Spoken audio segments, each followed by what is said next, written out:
water, fire, air. A show about people controlling the elements was a lot deeper than we all thought.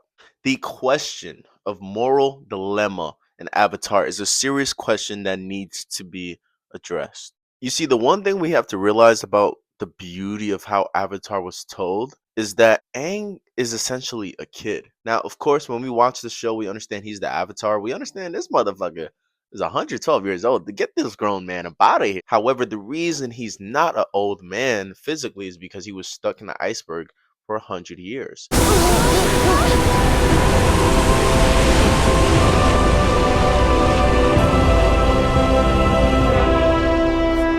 Mentally, he's still only a 12-year-old boy. I think that this choice is very deliberate by the show creators. Him finding out he was the Avatar created a sense of isolation that he had never felt before, because for the first time he couldn't play the simple games that his friends were playing.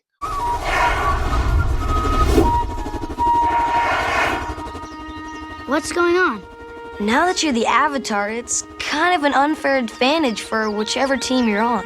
But I'm still the same. Nothing's changed. No, you are greater / stronger / you are the chosen one, and we aren't. Now, with that comes responsibility, and with responsibility comes pressure, which brings us to our first question of dilemma. In the face of pressure, do we conform or do we go our own way? You see, even Aang had his own answer. He didn't want to be the Avatar, so guess what this brother did?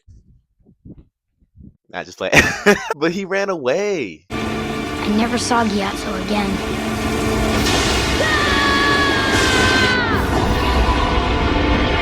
He didn't want to hold the burden of having the lives of the people he loves and were around him in his hands.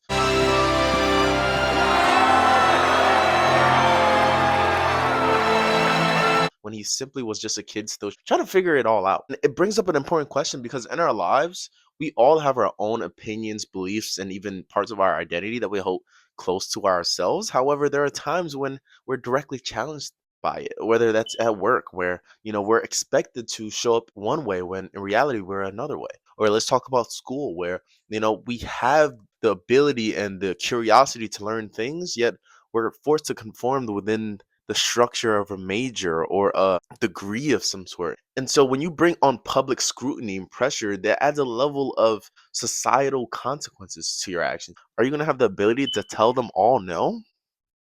It's harder than it seems, especially in the mind of a 12-year-old boy. Which brings us up to the second question.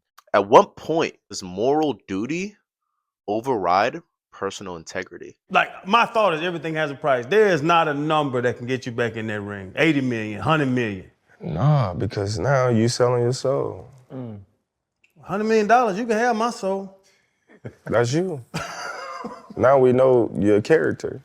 And this isn't related to Avatar, but I think that this clip is very, very important to this conversation. While this is a funny clip at first, what's really going on is actually a very, very heavy battle that people in places of high scrutiny or high status or high power are often challenged by.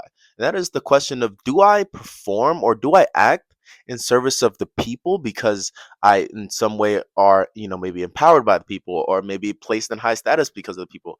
Should I act from a place of responding to their needs and their wants, or should I follow my own principle? And should I not only go my own way, but to stand on beliefs that may be against the popular belief? He said, 100 million, you can have my soul, motherfucker. Shoot, take it. And while that may seem humorous, that is actually a true battle that anybody on this world faces, right? When you're pursuing a goal, sometimes people may throw money at you to do something completely opposite. It's easy to be like, oh, well, I'm not going to do that. But if placed in that position, would you? I mean, I know we've all heard the question, oh, it just slapped your mama for $1 billion? Like, first of all, I'm not joking, just joking. I'm not gonna. That is essentially the tough question. Do we sacrifice relationships and our own relationship to the self for the appeasal of other people? And I think Aang faces this specifically because he gets to a point where he understands as an avatar, he has to master the elements. And he's like, cool, I got these elements. I got air, I got water, I got earth. Now I got fire by Zuko. Now it's time to face the music and to actually address the issue that he's fighting, Fire Lord Ozai. Sozin's Comet will return by the end of this summer, and Fire Lord Ozai will use its power to finish the war once and for all. it brings us to our most important question of this entire video. Is external peace greater than internal peace? Everybody at this point is telling Aang, dude, you gotta kill that Fire Lord, bro. I understand you're peaceful, you're this air no bad, namaste, kumbaya. I don't care. Kill that motherfucker. And he's faced with this challenge of either telling people no and potentially letting the Fire Lord get away, or not killing him because it goes with his integrity. And that is a huge battle because you can see by the show that Aang values life.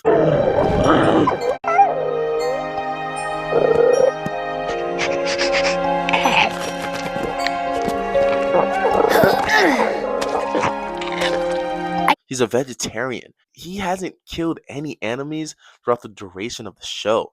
Even when he accidentally burned Katara when he first learned firebending, he felt so bad about it, he didn't even pick up firebending until damn near the end of the show. It's a metaphor, right? Because these authors want us to see that when you carry your principle and your integrity to such high regard, sometimes there are going to be circumstances that directly challenge it, and you must be decisive in the face of this unfortunate conundrum. And he struggles, right? Because all he wants to do is bring peace and balance into the world, yet he's being asked to do something unpeaceful. In fact, he's being asked to do something violent that he can't take away for the simple greater good of others. Because now he has two values conflicting. He values every single life. So if you value every single life, if there's one life prohibiting the peaceful life of others, does that mean that life must or may end? It's a tough question. And so Aang, he feels forced to make a decision, yet he feels extremely bad about it. Also, what compounds onto it is the 100-year gap, right? Because he was in Iceberg for 100 years, now the war has developed. Now the Fire Nation has taken over. Now he feels like he's almost playing catch up. And so there's double the guilt. When in reality, he simply wanted to be a kid. And so he looks deep inside himself. He asks the other avatars what they would do in this situation. In my day, Qin the Conqueror threatened to throw the world out of balance. I stopped him, and the world entered a great era of peace. But you didn't really kill Shin. Technically, he fell to his own doom because he was too stubborn to get out of the way. Personally, I don't really see the difference. But I assure you, I would have done whatever it took to stop Qin. I offer you this wisdom, Aang. Only justice will bring peace. She was on bad time. And so Aang, he finally gets to this point where he realizes, I gotta decide this for myself. I have to make this decision alone, yet my decision potentially impacts millions of people. Finally clicks to him. If I can do it. The true mind can weather all the lies and illusions without being lost. The true heart can tough the poison of hatred without being harmed.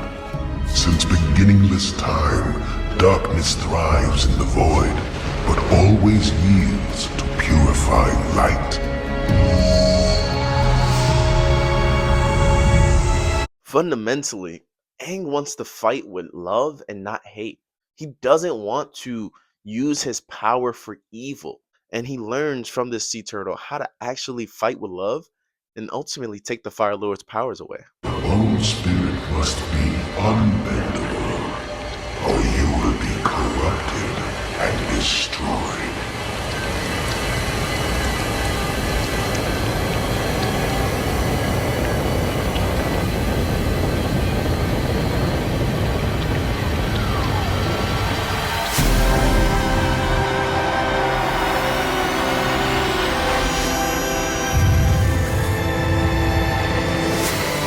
And even in the battle, you can see Aang gripping with that internal struggle of wanting to do good, but also feeling the pressure to end the hate completely. Yet he realizes also at the very, very last moment, not only would it not be worth it, but ultimately it wouldn't be the right decision. And at the end, you could even see he's literally pulling his hand down, ready to eliminate Ozai.